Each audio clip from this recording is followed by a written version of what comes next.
Marxismo e história. O marxismo é uma das mais importantes tradições intelectuais do Ocidente e é imensamente influente nos estudos de história. O marxismo tem as suas origens no século XIX, com as obras de dois pensadores alemães chamados Karl Marx e Friedrich Engels. Muito embora a palavra marxismo, obviamente, remeta a Marx, a gente não pode negligenciar a importância de Engels para a totalidade desse pensamento. Pensamento marxista, também a gente se refere a ele com a expressão, por meio da expressão materialismo dialético. Embora exista uma certa controvérsia acerca da adequação dessa expressão ao pensamento de Marx e Engels, eu acho interessante a gente usar. Por quê? Porque ele remete a uma das principais fontes do pensamento marxista.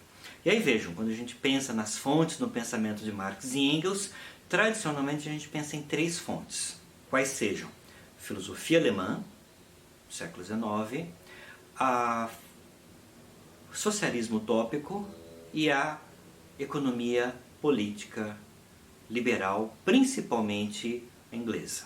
Mas vejam, mas vamos pegar primeiramente essa primeira fonte, essa primeira vertente do pensamento marxista. E quando eu digo fontes do pensamento marxista, não quer dizer que Marx incorpore simplesmente essas tradições, não significa que Marx incorpore essas ideias tais como elas estão. Elas são incorporadas, mas elas são transformadas criticamente.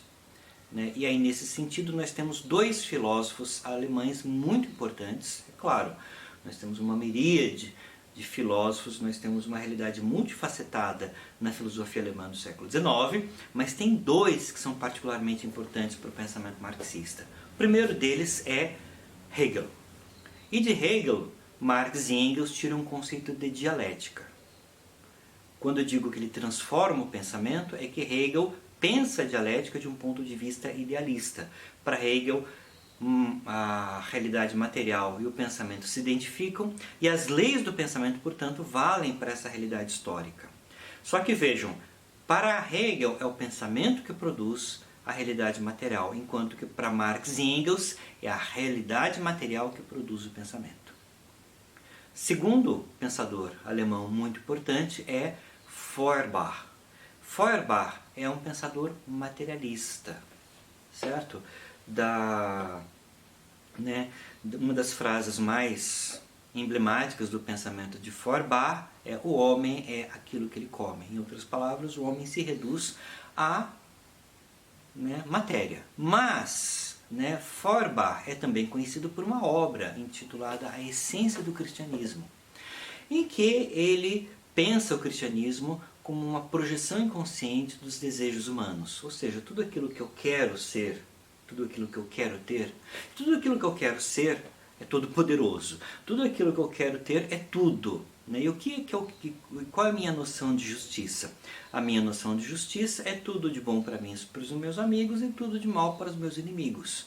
Só que sendo um ser limitado, imperfeito, que não consegue alcançar esses objetivos de ser tudo, de ter tudo e de conseguir castigar todos os inimigos, de agradar a si mesmo e aos amigos, o que eu faço? Eu faço uma projeção de um ser sobrenatural que vai fazer tudo aquilo que eu quero fazer e não posso. Tá? E aí, nesse sentido, é que Feuerbach pensa o cristianismo. Mas veja, é claro, ele é ateu, ele é materialista, mas ele é um apaixonado pelo cristianismo. Um apaixonado pelo cristianismo no sentido de que se eu quero conhecer o ser humano na sua intimidade, eu vou estudar o cristianismo e ali eu vou encontrar a essência humana. Marx e Engels, eles aceitam o materialismo de Feuerbach, mas rejeitam o quê? Rejeitam esse apego, essa identificação do cristianismo com a essência humana. Pelo contrário, a religião é o quê? É uma alienação. Eu me torno outro. Eu assumo valores que não fazem parte da minha essência quando eu estou aderindo a uma religião. E é nesse sentido, então, que Marx e Engels eles assumem de maneira crítica. Assumem o idealismo de Hegel, mas assumem a dialética de Hegel, mas rejeitam o idealismo, assumem o materialismo de Feuerbach, mas rejeitam a identificação do cristianismo com a essência humana, e desses dois elementos que eles assumem de Feuerbach e de Hegel, né, a dialética e o materialismo, nós temos essa teoria que a gente chama de materialismo dialético. Além da ideologia alemã, nós temos uma outra fonte do pensamento de Marx e Engels muito importante, que é o quê? Que é o socialismo utópico. O socialismo utópico, nos trabalhos de autores como Robert Owen, Charles Fourier, Etienne Cabet, Henri de Saint-Simon, né? E até certo ponto, né, embora seja polêmico falar nisso, Proudhon, né? Eu particularmente não acho que Proudhon seja utópico, mas, né, há autores que o consideram assim. Mas o fato é, o que é que Marx e Engels fazem? Eles aproveitam dos utópicos a crítica à sociedade burguesa. E de fato, os autores utópicos, o que é que eles pensam? Eles pensam a sociedade burguesa em todas as suas contradições sociais. Ou seja, para os utópicos, a evolução do capitalismo levou a um quadro de desigualdade social e de injustiça. E aí, nesse sentido, como é que nós vamos transformar este quadro? Nós vamos mudar as estruturas sociais. Agora, qual é o grande problema dos utópicos, segundo Marx e Engels? E de novo, nós temos uma incorporação desse elemento da crítica ao capitalismo, mas Marx e Engels não aceitam a resposta utópica ao capitalismo. Que resposta é essa? Essa transição, ela pode se dar de maneira pacífica, seja por meio de uma mudança na legislação, seja por meio de um acordo entre capitalistas e trabalhadores assalariados. E Marx e Engels dizem, não, isso é utopia, isso jamais vai acontecer. Certo? A sociedade só vai se transformar a partir da violência, do conflito, a partir da luta de classes. E a luta de classes é essa dinâmica que explica, portanto, o desenvolvimento da história. Então, de novo, nós temos uma incorporação crítica. Marx e Engels assumem a crítica social e econômica dos utópicos, mas rejeitam as soluções pacíficas de transição para uma sociedade sem classes. Terceira grande vertente.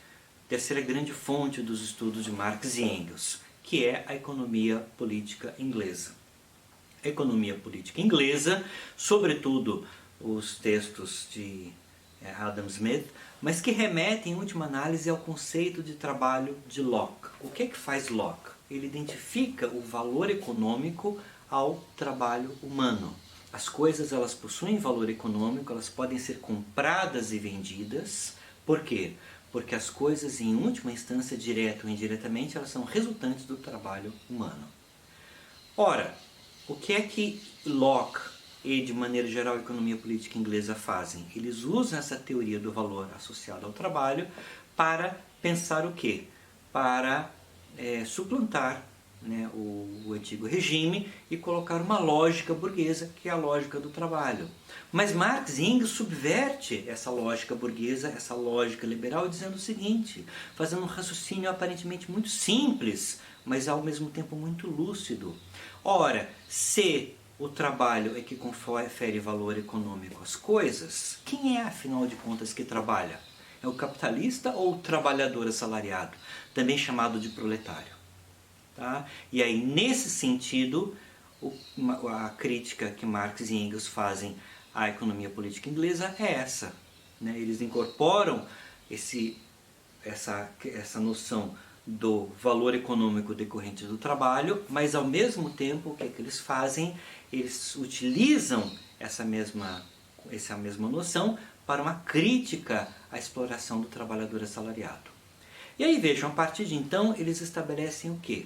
Um panorama muito amplo da história. E nesse panorama muito amplo da história, eles pensam a história como uma sucessão de formações econômicas ou modos de produção.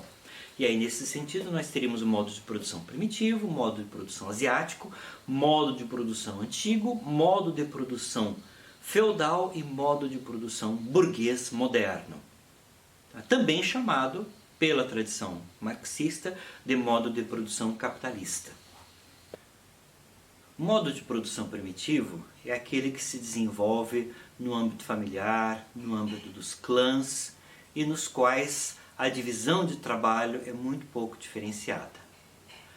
Quando nós avançamos para o modo de produção asiático, esse modo de produção é característico dos grandes impérios despóticos do Antigo Oriente Próximo, Egito, a Babilônia, os assírios, os persas, enfim. Eles são baseados em quê? Numa economia agrícola de regadio, ou seja, geralmente nas proximidades de grandes rios, aproveitando, né, a possibilidade de irrigação, e com uma massa de escravos envolvidos principalmente nessa produção agrícola, com a seguinte questão: essa massa de escravos, ela é propriedade de quem? Ela é propriedade do Estado, e esse Estado é representado por uma figura máxima, uma autoridade máxima, no caso o faraó no Antigo Egito, o rei no caso dos persas, dos povos mesopotâmicos, que une ao mesmo tempo uma autoridade política e uma autoridade religiosa. O rei babilônio, ele é rei por quê? Porque ele é o chefe político e ao mesmo tempo o chefe religioso. O faraó, ele é o quê? Ele é líder político e ele é líder religioso. E os escravos, então, eles são o quê? São uma propriedade do Estado. Eles estão subordinados ao faraó. Quando nós avançamos para o modo de produção antigo, é o modo de produção típico do mundo greco-romano, da Antiguidade Clássica, em que nós ainda temos o regime de trabalho escravo. Mas esse trabalho escravo não é um trabalho subordinado a um grande líder, déspota do Estado.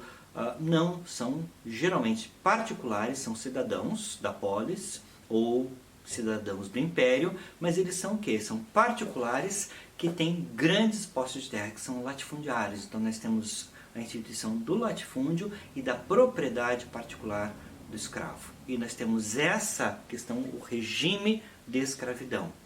As revoltas de escravos no mundo antigo, elas acabam contribuindo, elas acabam causando, né, uma mudança no modo de produção, porque nós temos, né, essas duas instâncias. Nós temos nós temos as forças produtivas e as relações de produção. As forças produtivas, elas vão se desenvolvendo de maneira dinâmica, até que há o quê?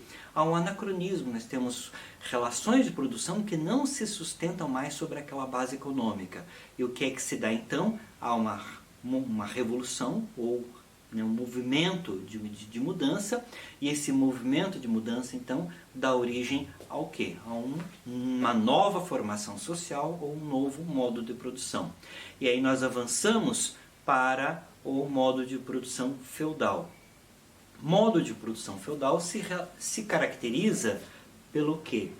Não mais pela relação senhor-escravo, mas pela relação senhor-servo. E aí a pergunta é: qual é a diferença do servo para o escravo? A diferença é que o servo, ele não é propriedade do seu senhor. O servo está ligado à terra e o senhor não tem nem a propriedade da terra. O senhor feudal, ele tem a posse da terra. E, tendo a posse da terra, ele controla os servos, ele exerce uma dominação sobre os servos, mas ele não é proprietário dos servos. No mundo antigo, se o dono do escravo quisesse vender o escravo, podia. Se quisesse viajar e levar o escravo junto, podia. O senhor feudal não pode vender o servo e também não pode nem ao menos levar o servo numa viagem que avance para além dos domínios senhoriais, porque o servo está preso à terra em que ele vive.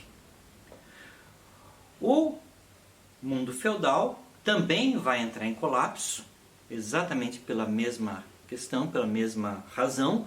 O desenvolvimento das forças produtivas vai levar ao quê? Uma situação de anacronismo entre o nível de desenvolvimento das forças produtivas e as relações de produção, dando origem então a uma nova configuração social, que é o modo de produção burguês moderno. O modo de produção burguês moderno, ele se caracteriza pelo quê? Em primeiro lugar, pela circulação de capital e pelas relações de trabalho, que seriam a relação entre capitalista e trabalhador assalariado, que na terminologia marxista são os proletários. Por quê? O capitalista é o detentor de capital. Capital é dinheiro ou coisas que podem se converter em dinheiro. Terras, máquinas, equipamentos, enfim. Ele pode vender e transformar aquilo em dinheiro. O proletário é o trabalhador assalariado que é desprovido de capital. O que é que ele tem a posse do quê? De si mesmo e de sua prole. Por isso que ele é chamado de proletário.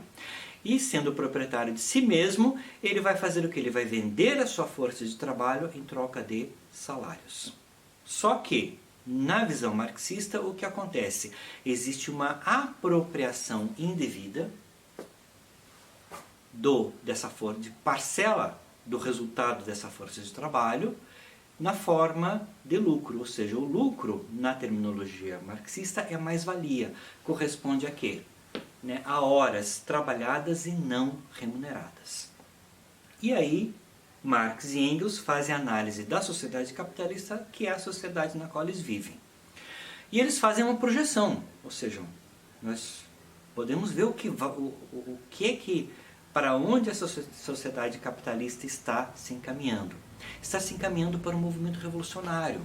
Por quê? Porque, de novo, nós temos o desenvolvimento das forças produtivas, que está levando a uma situação de anacronismo, porque essas relações de produção vai chegar um momento em que elas não vão mais se sustentar. E o capitalismo é marcado por crises periódicas. Essas grandes crises, elas se tornam, os picos de prosperidade se tornam cada vez mais altos, mais intensos, mas os picos de crise também se tornam mais intensos.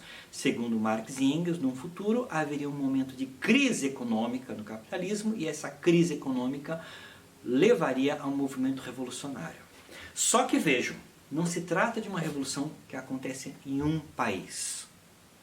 Não, trata-se de um fenômeno histórico mundial, nas palavras que Marx e Engels utilizam, certo? Um fenômeno histórico mundial envolvendo o quê? Todos os proletários do mundo inteiro contra todos os capitalistas do mundo inteiro. Então, proletários do mundo todo univos. É esse fenômeno histórico mundial de uma revolução proletária de caráter universal que levaria à derrocada do sistema capitalista e à substituição do capitalismo, em primeiro lugar, por uma ditadura proletária. A palavra ditadura aqui tem de ser pensada com muita cautela. Por quê? Porque no século XX a gente associa a ditadura com governo autoritário. Para Marx e Engels, essa noção não está ausente. Mas, quando eles utilizam a palavra ditadura, eles têm em vista o quê? Uma instituição da República Romana, que é o quê? Um governo provisório em época de crise. Ou seja, a ditadura proletária deve ser entendida nesse sentido, como uma forma de organização política provisória que daria origem ao quê? A sociedade comunista, a sociedade sem classes. De novo, uma terminologia, sociedade comunista para Marx e Engels é aquela sociedade futura que teria passado por essa crise econômica sem precedentes, teria passado por uma revolução proletária como fenômeno histórico mundial, não como fenômeno localizado, e que teria passado por uma ditadura do proletariado. E progressivamente esse Estado, que historicamente sempre foi instrumento da classe dominante, desapareceria. Certo? Então vejam, essa é a visão marxista da história. Então nós temos uma filosofia da história no marxismo. Mas essa filosofia da história, ela nos permite o quê? Em primeiro lugar, periodizações da história. Nós podemos relacionar esses modos de produção a épocas históricas cronologicamente específicas. Então, segundo lugar, o que é que a abordagem marxista permite? Ela permite que a gente vá às verdadeiras causas dos fenômenos, dos fatos históricos. Por quê? Porque a grande crítica que o marxismo faz, então, é que nós nos concentramos na superficialidade, ou seja, nesses fenômenos políticos, nos fenômenos culturais, quando, na verdade, esses fenômenos políticos e culturais, eles são o quê? Eles são uma produção, eles são causados por algo que está mais profundo, que age, né, de maneira não tão explícita, mas que age de maneira mais efetiva e mais profunda. Ou seja, a causa de tudo são o quê? São as condições econômicas. E aí a gente tem aquela metáfora da base econômica determinando uma superestrutura institucional. Então, em grandes linhas, nós temos essa visão marxista da história. E essa visão marxista da história inspira um determinado tipo de historiografia que vai se voltar exatamente para um estudo econômico das sociedades. Ou seja, não que os aspectos políticos, sociais, culturais estejam ausentes de uma abordagem marxista, mas a mola mestra é o quê? São as forças econômicas que agem, né, de maneira relativamente oculta, ou seja, de modo não explícito, mas que são determinantes para as transformações sociais. E é claro, são conceitos muito básicos, muito gerais, que a gente vai aprofundar durante a nossa aula. Obrigado a todos e até lá.